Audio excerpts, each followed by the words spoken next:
예배 시간에 우리 렘넌트들에게 1강으로 2부 예배 시간에 2강으로 우리 같이 함께 예배를 오늘 말씀을 드리겠습니다. 자, 이사야서 말씀을 찾아봅시다. 이사야서 6장 12절에서 13절 말씀을 가지고 오늘 237 치유 서밋의 주인공이라는 제목으로 함께 말씀을 나누겠습니다.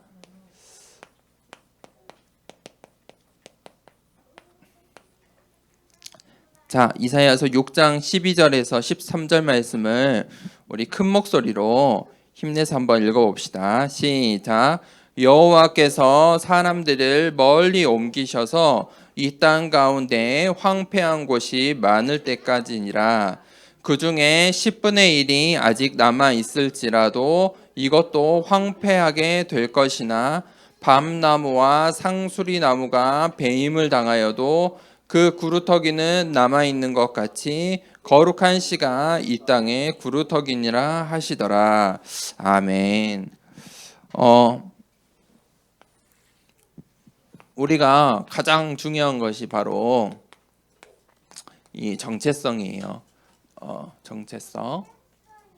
네, 내가 누구인지 아는 게 가장 중요해요. 내가 누구인지를 알아야 돼요. 여러분 이름 다 알아요? 내 이름 다 알죠? 내가 내 이름을 모르면 어떻게 될까요?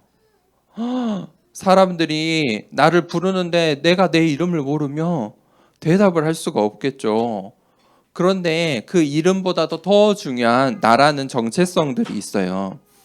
오늘 말씀해 보니까 황폐한 시대가 온대요. 모든 것들이 황폐한 시대에 가장 중요한 게 뭐냐면 정체성이에요. 하나님께서 우리에게 어떤 정체성을 주셨냐면 오늘 말씀에 구루터기라 이렇게 말씀하셨어요. 구루터기는 뭐냐면 나무가 원래는 이렇게 땅에 뿌리를 받고 나무가 이렇게 자라죠. 그런데 그 나무가 황폐한 시대에 이렇게 베인 거예요. 그런데 숲을 가본 적 있어요? 아직 숲에 가본 적 없죠. 숲에 가면은 베인 나무에 이렇게 조그만 잎들이 나요. 이걸 보고 구루터기라고 해요. 황폐한 시대일지라도 하나님께서 구루터기를 남겨주셨어요. 그걸 보고 렘넌트라고 해요. 렘넌트. 그래서 하나님께서 나를 이 황폐한 시대에 구루터기 렘넌트로 남겨주셨대요. 그래서 우리가 이 정체성으로 편집되어야 돼요. 이 정체성으로 편집되어야 돼요. 내가 누구인가? 렘넌트다. 이것으로 우리 렘넌트들이 반드시 편집되어야 돼요. 이 렘넌트라는 정체성이 편집되어 있으면요, 걱정할 게 없어요. 걱정할 필요가 없어요.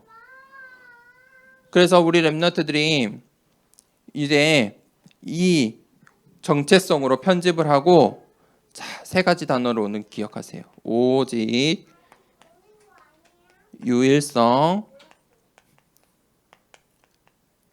재창조의 응답을 받아야 돼요. 오직은 하나님의 말씀 속에서 우리 렘넌트들이 찾아내세요. 하나님 말씀에서만 발견할 수 있어요. 오직 우리 렘넌트들이 이 주일날 일주일에 한번 드리는 이 강단 말씀이 얼만큼 중요한지 시간이 지나면 알게 될 거예요. 이 하나님 말씀 속에만 오직이 있어요. 그것을 발견하면요, 이제 내가 현장으로 가잖아요. 내 가정의 현장, 학업의 현장, 친구들과의 현장, 또 앞으로 일을 해야 되는 기능의 현장 속에서 보이게 돼요. 이 오직이 보여요. 그게 유일성이에요.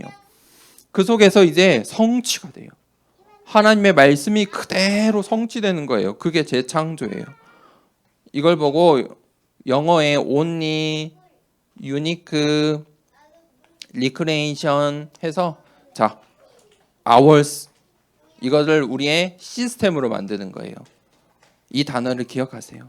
단어만 잘 기억해도 우리 렘넌트들이 정체성을 잃지 않아요.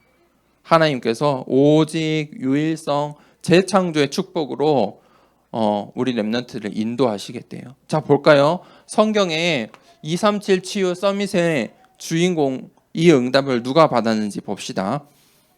하나님께서 우리 렘넌트들을 미래의 파수꾼으로 불러주셨어요.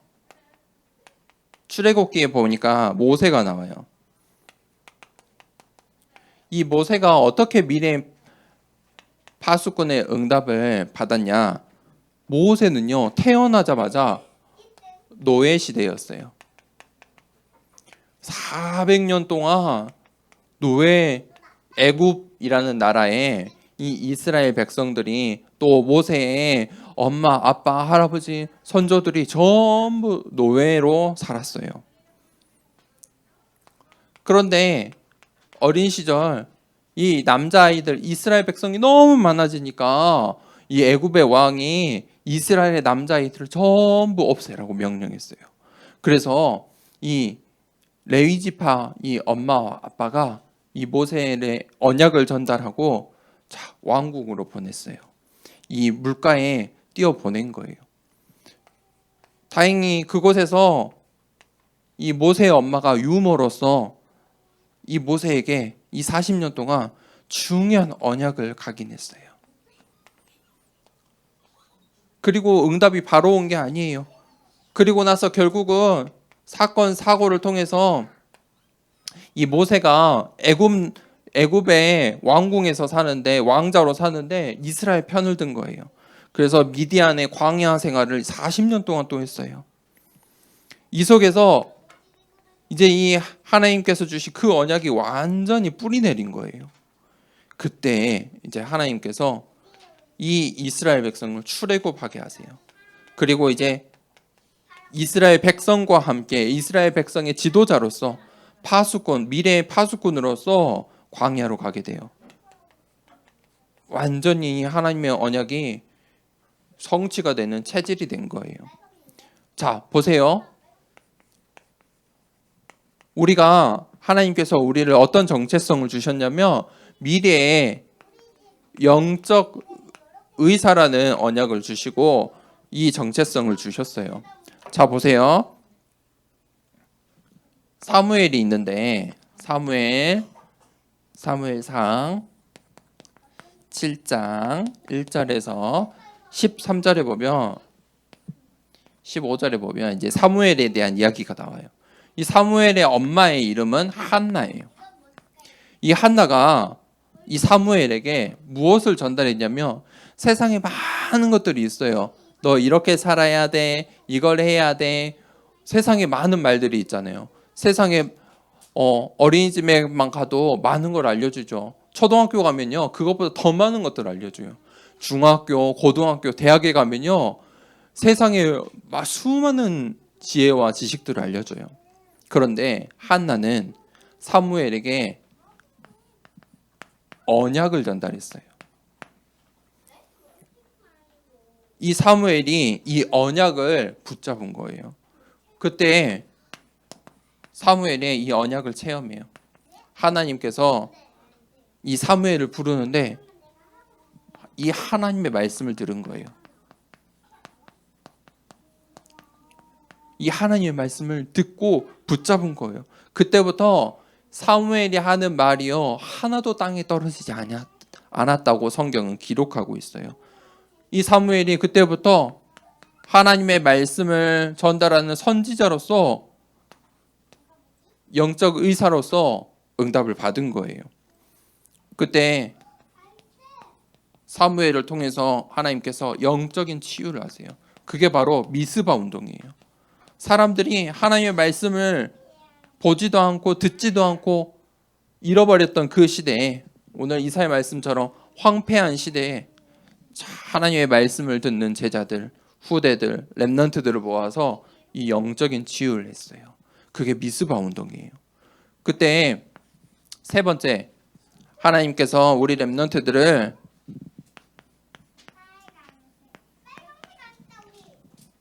미래의 영적 대사로 불러주셨어요. 미래의 영적 대사. 사무엘상 보면은 다윗에 대한 이야기가 나와요. 사무엘상 19장 1절에서 47절에 보면 다윗이 이 영적 대사의 응답을 받았어요. 다윗이 있던 세상은요 완전 노바디의 이 현장이었어요.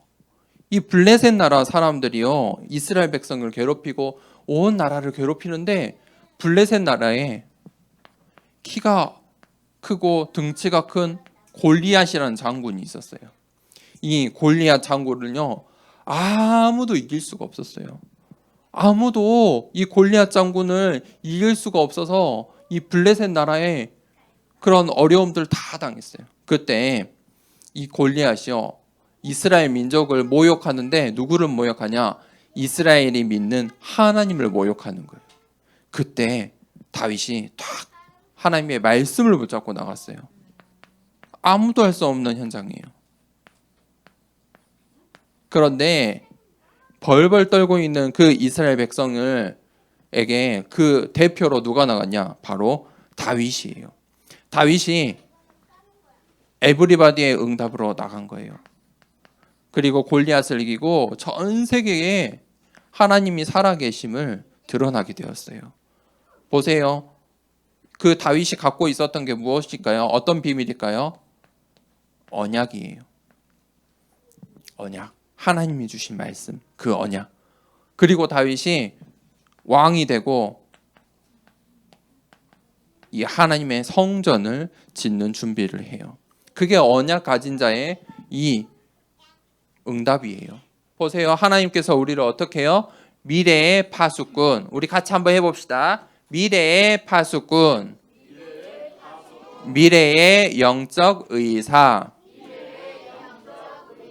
미래의 영적 대사. 네, 그렇게 우리 렘넌트들을 불러주셨어요. 우리 렘넌트들이 반드시 기억하세요. 나는 237의 주인공이에요. 뭐의 주인공이요? 237의 주인공이에요. 하나님이 원하시는 것. 그게 바로 237 나라예요. 하나님께서 지금도 관심 가지시고 보고 계세요. 이 속에 우리의 미래가 다 담겨져 있어요. 우리의 미래와 앞으로 다가올 시대에 우리가 해야 될 학업과 업과 모든 것들이 다 담겨져 있어요. 왜냐하면 하나님께서 237 나라에 이 복음이 선포되길 원하시기 때문이에요. 그래서 우리 렘넌트들이 237 나라의 주인공이 되어야 돼요. 두 번째, 우리가 이 치유의 주인공이 되어야 돼요. 나는 치유의 주인공. 치유의 주인공. 왜냐하면 오늘 이사야서 말씀에도 뭐라겠죠? 시대가 어떻게 되었다고요? 황폐했다. 앞으로 병든 시대가 와요. 육신, 마음, 생각 모든 것들이 병든 시대가 와요. 그것을 영적인 눈으로 볼 수 있어야 돼요. 그리고 답을 줄 수 있어야 돼요. 그래서 우리 렘너들이 이 치유의 주인공이 되어야 돼요. 그리고 세 번째로는 나는 서밋의 주인공이에요. 어떤 주인공이요? 마지막 나는 서밋의 주인공. 맞아요. 어떤 사람이 서밋의 주인공이냐? 보세요. 어떤 사람들이 주인공이 되었죠? 언약을 붙잡은 사람들이. 모세가 엄마로부터 사무엘이 한나 엄마로부터 언약을 붙잡았고 다윗이 언약을 붙잡고 골리앗을 이기고 하나님이 원하시는 237 나라 살릴 성전을 세웠어요. 어떤 사람이 서밋의 주인공이에요? 언약 붙잡은 렘넌트. 그래서 우리 언약 붙잡은 렘넌트를 통해서 하나님께서 아무도 할 수 없는 그 현장들을 에브리바디 전부 살려내시겠대요. 이 언약을 우리 렘넌트들이 붙잡고 마음에 새기고 이것으로 편집하는 우리 이 여름 성경학교 말씀 꼭 기억하길 원합니다. 이 시간에 말씀을 붙잡고 우리 함께 기도합시다. 기도손, 기도 눈을 하고 기도합시다. 하나님, 하나님이 원하시는 237 치유 서밋의 주인공이 되게 해주세요 라고 우리의 입술을 열어서 함께 기도하겠습니다. 하나님 아버지 감사합니다. 오늘 우리 더사랑교회 렘넌트